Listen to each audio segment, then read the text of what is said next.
I want to dive deep into your psyche with this second question, so listen carefully. At the end of your journey through life, would you rather be remembered forever as an evil tyrant or be completely forgotten? Left for infamous, right for forgotten, choose carefully. It's a difficult ordeal to choose between a poor legacy or no legacy at all. Or maybe you don't care either way, since you won't experience the fallout of your existence. But, regardless of how history remembers us, our choices will always leave an impact, no matter how small. I think you're ready. Go forth, my friend. The Narrows and more experiments await. Welcome to the Narrows, a labyrinthine set of corridors connecting every section of the construct, or as I like to call it, home. You'll find experiments scattered all over this place, and there's a hotel not far from here which we commandeered as well.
With the Aether storm spreading across the globe, soon there won't be anyone left to remember our downfall. Before long, our cities will be overrun by nature and every memory of us will fade. Maybe explorers will find the remains of our society sometime far in the future, along with our last mementos.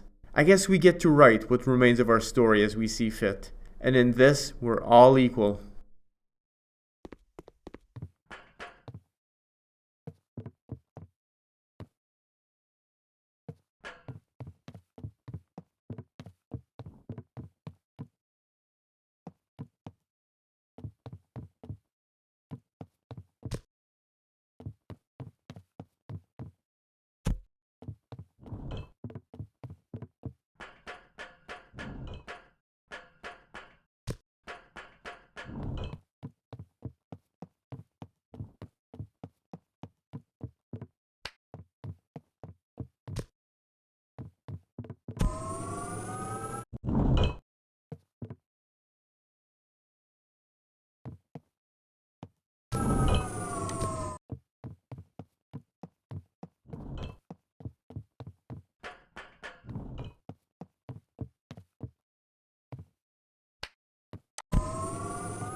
He is manipulating you.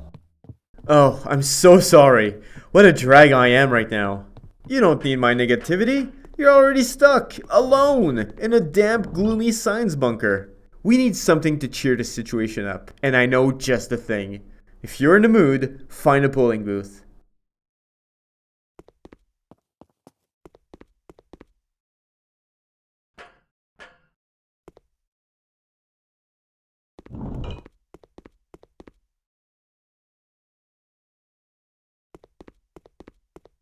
Few accounts remain of the early days when Aether was first discovered, with most reports now being considered apocryphal. The most widely believed report is of a pair of hitchhikers stumbling across a strange metal piece sticking from the ground. Once it became clear that the artifact was much bigger than anticipated, a team of excavators was called upon to dig deeper. Piercing the artifact was impossible, so they had to dig around it for several months until they found a door and were finally able to make their way inside.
Looking back, I miss the good old days at the academy, when life felt so much simpler.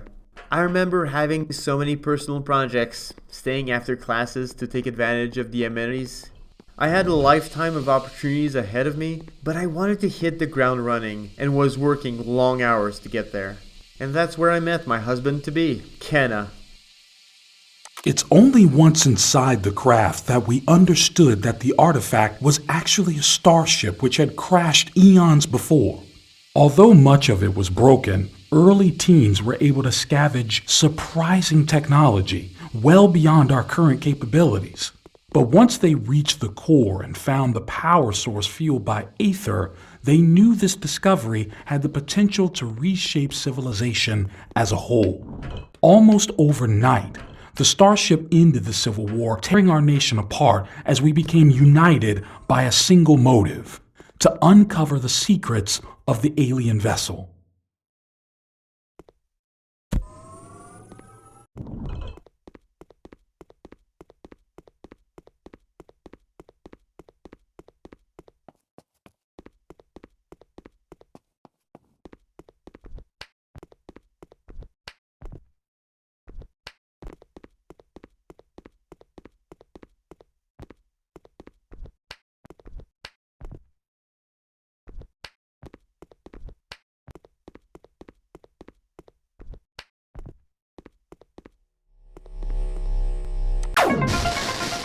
Kenna was basically my opposite, a very outgoing person, loved to socialize, and generally laid back. He was studying journalism, and of all things, we connected over a love of philosophies. We would talk for hours about our natures as people. I would get very passionate about topics, and he'd somehow endure me. We just felt right together.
We both graduated from the academy barely a few weeks after the wedding.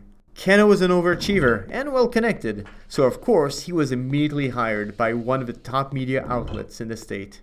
Meanwhile, with my average scores, all I could find was a disappointing mid-level position in a small factory. He was always so encouraging, but his accomplishments really made me feel so unimportant and inept. Let's take things in a different direction and talk about the affairs of the heart. When someone falls in love with you, do they love the actual person that you are, or just their perception of who you are? Such a difficult question with many complicated ramifications. It's almost unfair to ask. Left for the real us, right for perception. Scientists and philosophers will never agree on a conclusive definition of what love is. Love may mean something different to each of us. Though, does it really matter? The who or why we love don't make our feelings any less meaningful or true. I guess that's a bit of a corny explanation, but then maybe you can't really understand love without being a little corny.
selfish man and only thinks of himself.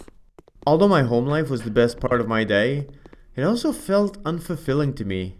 Work had always been important to me, but I had no meaningful outlet for that passion and ambition. Ken understood my situation and remained supportive, although he couldn't offer much help. I grew listless for a long time, until we started considering adopting a baby.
He's using you.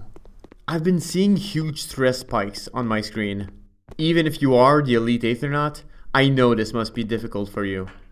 Just keep moving on. Let my voice be a stabilizing beacon for you. Unless, well, I really hope that I'm not the source of all of your stress.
really am unloading some heavy topics on your shoulders, aren't I?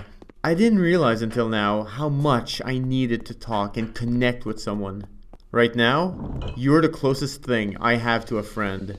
And actually, if you can find a polling booth, there is one question I'd like to ask.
By the time we started the adoption procedure, I had just been hired as an Aether research technician at the construct and was scheduled to begin within a few weeks. Life was finally giving me a break, although those were some stressful and exhausting weeks. We expected to bring our adoptive daughter Liana into our home within a few months, once the paperwork and meetings were complete. In the end, however, we would never get to even meet her.